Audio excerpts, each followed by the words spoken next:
आयोजक परिवार श्री तेजपाल, पुष्पा देवी, रोहित, प्रिया, राजीव, प्रीति, सक्षम, माहिका, सुबीर, यत्ती एवं समस्त गंगवाल परिवार, बारसोई, हावड़ा। हम सभी आचार्य भगवान मानतुंग स्वामी की अमर कृति का रसपान कर रहे हैं। निश्चित ही आचार्य मानतुंग स्वामी ने इस महान स्तोत्र में ऐसा रस भरा हुआ है, जब जब भी पढ़ते हैं, उच्चारण करते हैं, स्मरण करते हैं तो एक अपूर्व आनंद आता है। सुता ही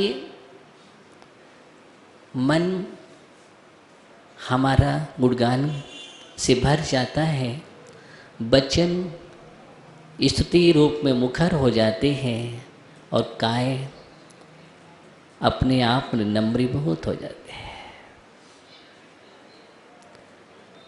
इतना महान स्तोत्र का हम यहाँ पर रसास्वादन कर रहे हैं। देखिए, पढ़ना अलग बात है, कंठस्थ करना भी अलग बात है, लेकिन रसास्वादन करना भिन्न बात है। हमारे अंदर स्वाद आना चाहिए। क्या आना चाहिए? स्वाद। भक्ति का स्वाद। और भक्ति का स्वाद जब हमारे जीवन में आने लगता है तो वही भक्ति हमारे जीवन में आत्मा के प्रदेशों को पवित्र करने में साधन बन जाते हैं, कारण बन जाती है। सम्यक प्रकार से नमन करके आचार्य भगवान स्तुति करने के लिए तैयार हो रहे हैं। अंदर में कितनी पवित्रता होगी, मन कितना विशुद्ध होगा, अंदर में विशुद्धि का संचार कितना होगा मानतुंग स्वामी के अंदर, ये आप विचार कर सकते हैं। एक एक काव्य लिखते चले जा रहे हैं और उसके बाद कह रहे हैं, मैं निश्चय से स्तुति करूँगा। किसकी करूँगा? आदिनाथ भगवान की करूँगा। जो आदिनाथ भगवान सकल वांगमय समस्त द्वादशांग के तत्वबोधात यथार्थ ज्ञान से उद्भूत उत्पन्न हुई बुद्धि पटुभी विशिष्ट बुद्धि के चतुर और सुरलोकनाथे अर्थात इंद्रों के द्वारा जकर्त तहि चित्त हरे, तीनों लोगों के प्राणियों के चित्त को हरण करने वाले चा उदारे प्रशंसनीय स्तोत्रों के द्वारा संस्तुत कहा स्तुत किए गए हैं। ऐसे इंद्रों ने जिनकी स्तुति की है और ऐसी स्तुति की है जो प्रशंसनीय स्त्रोत हैं उनके द्वारा, और ऐसे बुद्धि संपन्न इंद्रों के द्वारा हुई है। और वो बुद्धि कहाँ से उत्पन्न हुई है? द्वादशांग के तत्वबोध से उत्पन्न हुई है। ये बात हमने समझी। यहाँ पर बुद्धि तत्वबोध से उत्पन्न होती है अथवा तत्वबोधात बुद्धि। तत्वबोध होना, तत्वबोध से प्रज्ञा का जागरण होना, वही बुद्धि कार्यकारी है। जो बुद्धि पुण्यकारी है वह बुद्धि कार्यकारी है, जो पापकारी है वह बुद्धि कार्यकारी नहीं है। एक बुद्धि वो होती है जो अर्थोपार्जनी होती है, जो सिर्फ अर्थ के उपार्जन में लगी हुई है, संसार के कार्य में लगी है, संसार का ही सृजन कर रही है, परमार्थ से शून्य है, वो पाप बुद्धि है।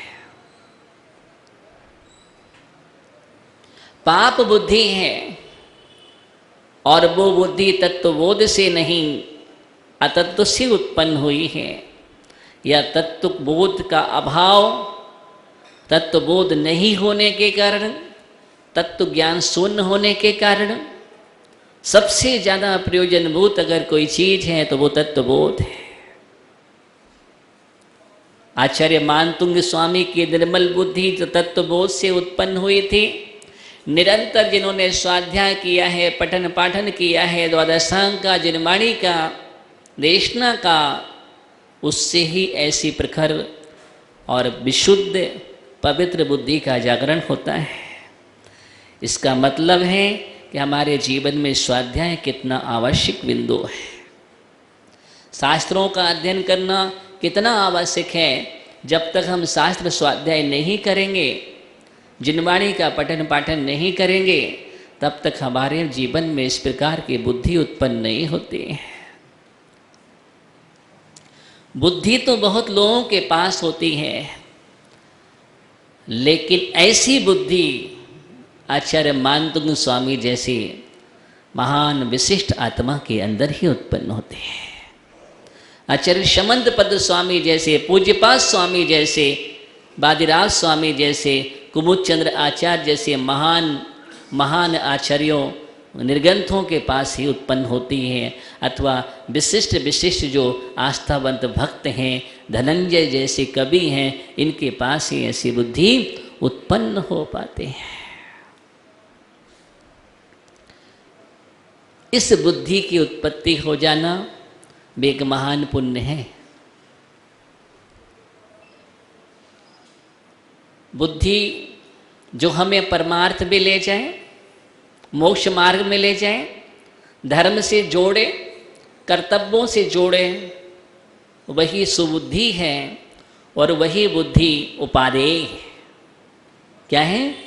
वही बुद्धि उपादेय है जो हमें संसार में ले जाए, विषयों में ले जाए, कसायों में ले जाए, राग द्वेष में ले जाए, संसार के कार्यों से जोड़े, धर्म से हमें दूर कर दें, परमार्थ से हमें शून्य कर दें, मोक्ष मार्ग से हमें दूर कर दे, चारित पथ पर ना ले जाए, असंयम और मिथ्या के कीचड़ में ले जाए, वो बुद्धि संसार वर्तनी बुद्धि है, पाप बुद्धि है। कौन सी बुद्धि है? पाप बुद्धि है। इसलिए भगवान यहाँ पर भगवान की आराधना करते करते तत्वबोधात शब्द का प्रयोग किया है। कौन सी बुद्धि? भगवान की स्तुति कौन कर सकता है?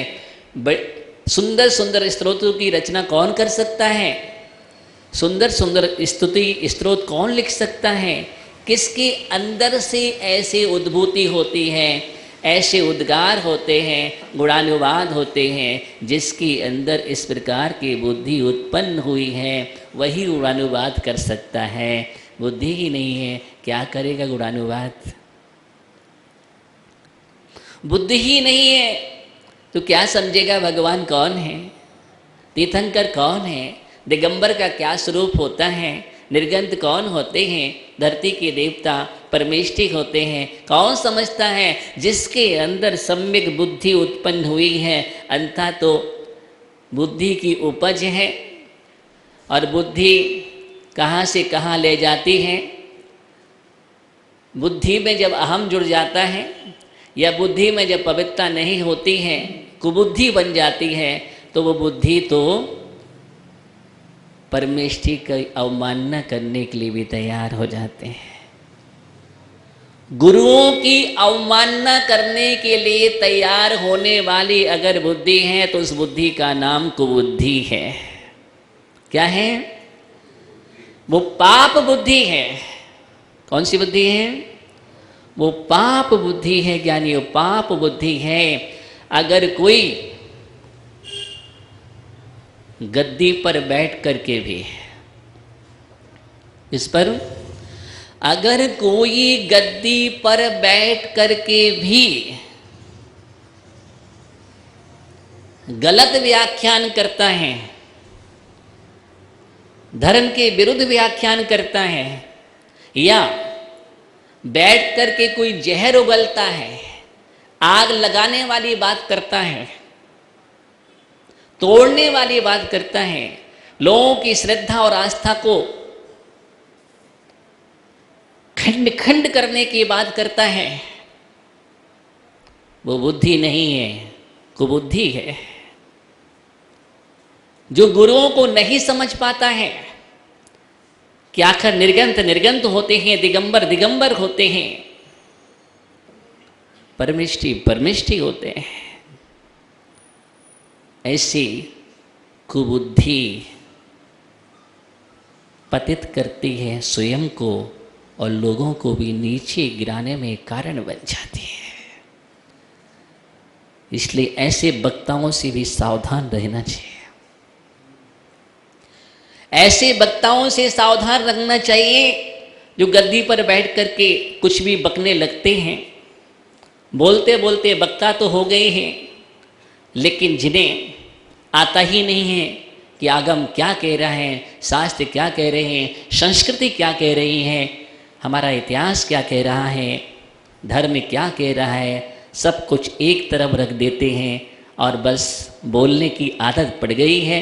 तो बोलना कोई बहुत बड़ी बात नहीं है, 4 शब्द सीख लिए कोई भी बोल लेता है, ये बोलना बहुत बड़ी बात नहीं है। 2 इंद्रिय से भी भाषा शुरू हो जाती है, अगर हम उस कहेंगे तो 2 इंद्रिय से भी वक्ता शुरू हो गया। इस वक्ता का कोई औचित्य नहीं है, यहाँ पर इस बात का हमें ध्यान रखना चाहिए। इसलिए सुंदरता उसी में है, सुंदरता उसी में है कि जो जैसा बाहर से सुंदर दिखाई दे रहा है उसके अंदर भी सुंदरता होना चाहिए। घट सोने का है, किसका है? सोने का घट है, स्वर्ण घट है, देखने में सुंदर लग रहा है, लेकिन उसको जैसे ही उसका मुख खोला तो उसमें से बदबू आ रही है। क्या आ रही है? उसमें से बदबू आ रही है, दुर्गंध आ रही है। आप सोचो, उस घट को आप पसंद करेंगे? उस घट को कोई भी पसंद नहीं करेगा। खोलते ही बदबू आ रही हो, क्यों? उसके अंदर मल भरा हुआ है, और जब मल भरा हुआ है तो खोलते ही बदबू आने लगती है, और वो बदबू फैलती है, पर्यावरण को अशुद्ध करती है, वातावरण को भी अशुद्ध कर देती है। इसलिए ऐसे मुख को तो बंद ही रखना चाहिए। क्या करना चाहिए? बंद ही रखना चाहिए। अच्छा है, या उस मल को अलग कर देना चाहिए, साफ स्वच्छ करना चाहिए, तभी उसमें अमृत भरना चाहिए। जहर मत भरो, अमृत भरो, जहर मत उड़ेलो, अमृत दो सबके लिए, अमृत बांटो, श्रद्धा को मत तोड़ो, आस्थाओं को मत तोड़ो, जोड़ने की आदत डालो। जैन दर्शन के अर्थात श्रवण संस्कृति के कलंकी मत बनो।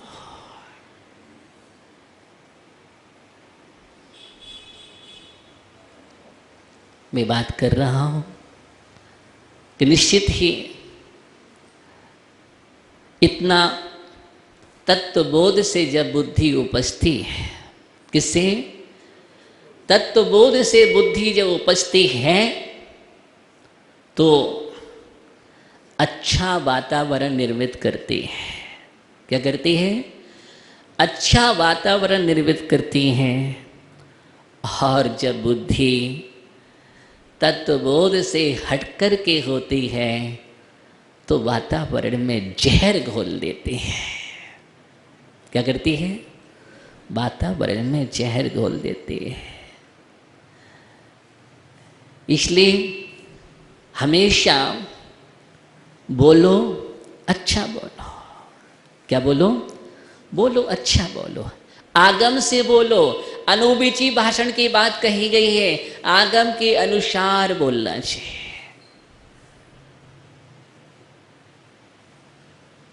और अपने स्वयं को पवित्र करना चाहिए। तुम्हारे विचार पवित्र होना चाहिए, अंदर में पवित्रता होना चाहिए, अंदर रस भरा रहना चाहिए। तो यहाँ आचार्य मानतुंग स्वामी की मैं चर्चा कर रहा हूँ कि आचार्य मानतुंग स्वामी के अंदर क्या भरा था, वहाँ की बात चल रही है। बाकी किनके अंदर क्या भरा है वो जाने, लेकिन धन्य है ऐसे मानतुंग स्वामी। निर्गंत तो मुनि तो वही होता है जिसके अंदर अमृत भरा होता है। इसलिए निर्गंतों के बाद अमृत के समान होते हैं। कैसे होते हैं? निर्गंतों के वाक्य अमृत के समान होते हैं, उनके मुख से अमृत ही बरसता है।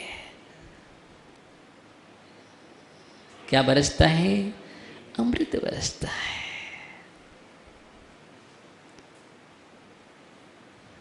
ये अमृत ही बरसा है, तभी तो स्तोत्र की रचना हुई है।